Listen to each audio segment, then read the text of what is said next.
आइए मित्रों, हमारे YouTube चैनल स्वाध्याय में आपका हार्दिक स्वागत, अभिनंदन।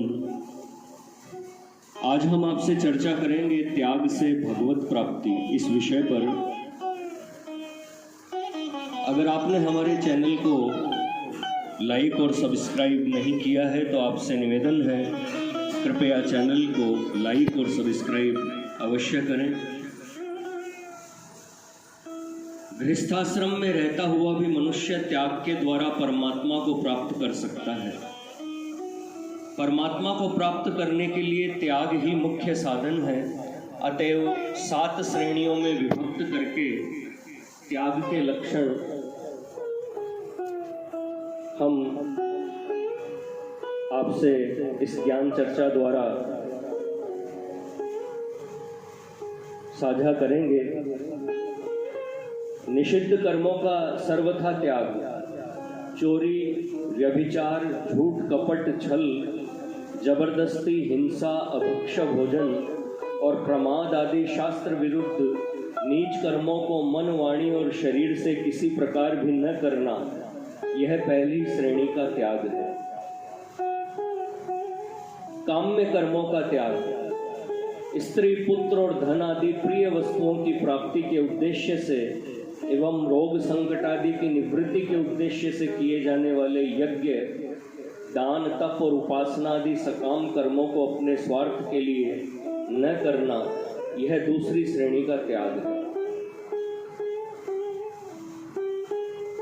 यदि कोई लौकिक अथवा शास्त्रीय ऐसा कर्म संयोगवश प्राप्त हो जाए जो स्वरूप से तो सकाम हो, परंतु उसके न करने से किसी को कष्ट पहुंचता हो या कर्म उपासना की परंपरा में किसी प्रकार की बाधा आती हो, तो स्वार्थ का त्याग करके केवल लोक संग्रह के लिए उसका कर लेना सकाम कर्म नहीं है। तृष्णा का सर्वथा त्याग, मान, बड़ाई, प्रतिष्ठा एवं स्त्री, पुत्र और धनादि जो कुछ भी अनित्य पदार्थ प्रारब्ध के अनुसार प्राप्त हुए हों, उनके बढ़ने की इच्छा से भगवत प्राप्ति में बाधक समझकर उसका त्याग करना, यह तीसरी श्रेणी का त्याग है।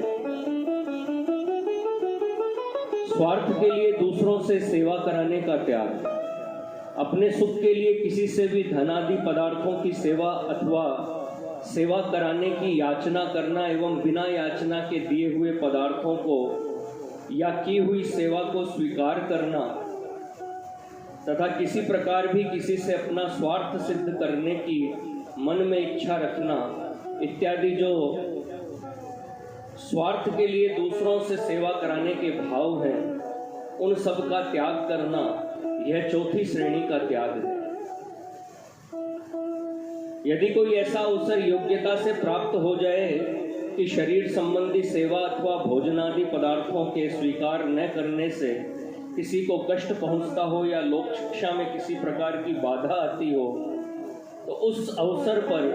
स्वार्थ का त्याग करके केवल उनकी प्रीति के लिए सेवादि का स्वीकार करना दोषयुक्त नहीं है, क्योंकि स्त्री, पुत्र और नौकर आदि से की हुई सेवा एवं बंधु बांधव और मित्र आदि द्वारा दिए हुए भोजनादि पदार्थ स्वीकार न करने से उनको कष्ट होना एवं लोक मर्यादा में बाधा पड़ना संभव है। संपूर्ण कर्तव्य कर्मों में आलस्य और फल की इच्छा का सर्वथा त्याग, ईश्वर की भक्ति, देवताओं का पूजन, माता पितादि गुरुजनों की सेवा, यज्ञ, दान, तप तथा वर्णाश्रम के अनुसार आजीविका द्वारा गृहस्थ का निर्वाह एवं शरीर संबंधी खान पान इत्यादि जितने कर्तव्य कर्म हैं, उन सब में आलस्य का और सब प्रकार की कामना का त्याग करना। ईश्वर भक्ति में आलस्य का त्याग, अपने जीवन का परम कर्तव्य मानकर परम दयालु, सबके सुहृद, परम प्रेमी, अंतर्यामी परमेश्वर के गुण, प्रभाव और प्रेम की रहस्यमयी कथाओं का श्रवण, मनन और पठन पाठन करना तथा आलस्य रहित होकर उनके परम पुनीत नाम का उत्साह पूर्वक ध्यान सहित निरंतर जप करना। ईश्वर भक्ति में कामना का त्याग, इस लोक और परलोक के संपूर्ण भोगों को क्षण भंगुर, नाशवान और भगवान की भक्ति में बाधक समझकर किसी भी वस्तु की प्राप्ति के लिए न तो भगवान से प्रार्थना करना और न मन में इच्छा ही रखना तथा किसी प्रकार का संकट आ जाने पर भी उसके निवारण के लिए भगवान से प्रार्थना न करना, अर्थात हृदय में ऐसा भाव रखना कि प्राण भले ही चले जाए परंतु इस मिथ्या जीवन के लिए विशुद्ध भक्ति में कलंक लगाना उचित नहीं।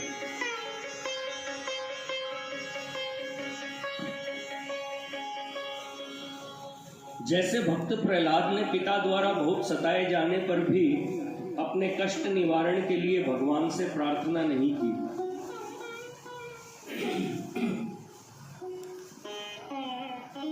अपना अनिष्ट करने वालों को भी भगवान तुम्हारा बुरा करे इत्यादि किसी प्रकार के कठोर शब्दों से शाप न देना और उनका अनिष्ट होने की मन में इच्छा भी न रखना। भगवान की भक्ति के अभिमान में आकर किसी को वरदान आदि भी न देना, जैसे कि भगवान तुम्हें आरोग्य करे, भगवान तुम्हारा दुख दूर करे, भगवान तुम्हारी आयु बढ़ावे इत्यादि। पत्र व्यवहार में भी सकाम शब्दों का न लिखना, अर्थात जैसे अठे उठे, श्री ठाकुर जी सहाय छे, ठाकुर जी बिक्री चलासी, ठाकुर जी वर्षा करसी, ठाकुर जी आराम करसी इत्यादि सांसारिक वस्तुओं के लिए ठाकुर जी से प्रार्थना करने के रूप में सकाम शब्द मारवाड़ी समाज में प्रायः लिखे जाते हैं। वैसे न लिखकर श्री परमात्मा देव आनंद रूप से सर्वत्र विराजमान है, श्री परमेश्वर का भजन सार है इत्यादि निष्काम मांगलिक शब्द लिखना तथा इसके सिवाय अन्य किसी प्रकार से भी लिखने बोलने आदि में सकाम शब्दों का प्रयोग न करना। देवताओं के पूजन में आलस्य और कामना का त्याग। शास्त्र मर्यादा से अथवा लोक मर्यादा से पूजन के योग्य देवताओं को पूजने का नियत समय आने पर उनका पूजन करने के लिए भगवान की आज्ञा है एवं भगवान की आज्ञा का पालन करना परम कर्तव्य है, ऐसा समझकर उत्साह पूर्वक विधि के सहित उनका पूजन करना एवं उनसे किसी प्रकार भी कामना न करना। उनके पूजन के उद्देश्य से रोकड़, बही खाते आदि में भी सकाम शब्द न लिखना, अर्थात जैसे मारवाड़ी समाज में नए बसने के दिन अथवा दीपमालिका के दिन श्री लक्ष्मी जी का पूजन करके श्री लक्ष्मी जी लाभ मोकड़ो देसी, भंडार भरपूर राखसी, रिद्धि सिद्धि करसी, श्री काली जी के आश्रय, श्री गंगा जी के आश्रय इत्यादि बहुत से सकाम शब्द लिखे जाते हैं। वैसे न लिखकर श्री लक्ष्मी नारायण जी सब जगह आनंद रूप से विराजमान हैं तथा बहुत आनंद और उत्साह के सहित श्री लक्ष्मी जी का पूजन किया इत्यादि निष्काम मांगलिक शब्द लिखना और नित्य रोकड़ नकल आदि के आरंभ करने में भी उपरोक्त रीति से ही लिखना। माता पिता आदि गुरुजनों की सेवा में आलस्य और कामना का त्याग। माता पिता, आचार्य एवं और भी जो पूजनीय पुरुष वर्ण आश्रम व्यवस्था और गुणों में किसी प्रकार भी अपने से बड़े हों, उन सब की सब प्रकार से नित्य सेवा करना और उनको नित्य प्रणाम करना मनुष्य का परम कर्तव्य है। इस भाव को हृदय में रखते हुए आलस्य का सर्वथा त्याग करके निष्काम भाव से उत्साह पूर्वक भगवद आज्ञा अनुसार उनकी सेवा करने में तत्पर रहना। यज्ञ, दान और तप आदि शुभ कर्मों में आलस्य और कामना का त्याग। पंच महायज्ञादि नित्य कर्म एवं अन्यान्य निमित्तिक कर्म रूप यज्ञादि का करना तथा अन्न, वस्त्र, विद्या, औषध और धनादि पदार्थों के दान द्वारा संपूर्ण जीवों को यथा योग्य सुख पहुँचाने के लिए मन, वाणी और शरीर से अपनी शक्ति के अनुसार चेष्टा करना तथा अपने धर्म का पालन करने के लिए हर प्रकार से कष्ट सहन करना इत्यादि शास्त्र विहित कर्मों में इस लोक और परलोक के संपूर्ण भोगों की कामना का सर्वथा त्याग करके एवं अपना परम कर्तव्य मानकर श्रद्धा सहित उत्साह पूर्वक भगवद आज्ञानुसार केवल भगवद अर्थ ही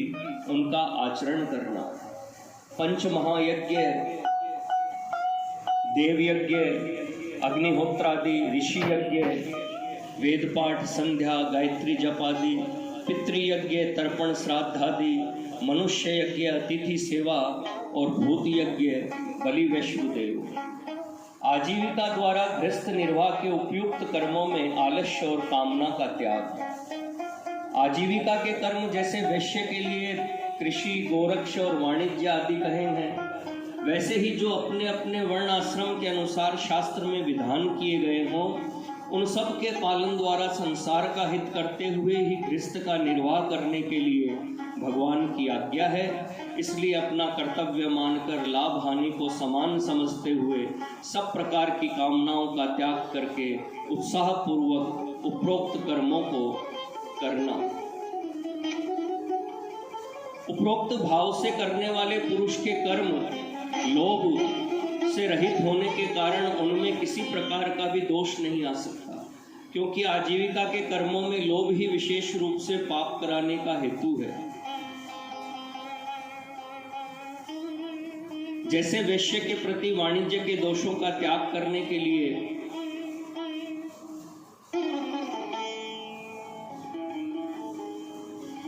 कहा गया है, उसी प्रकार अपने अपने वर्ण आश्रम के अनुसार संपूर्ण कर्मों में सब प्रकार के दोषों का त्याग करके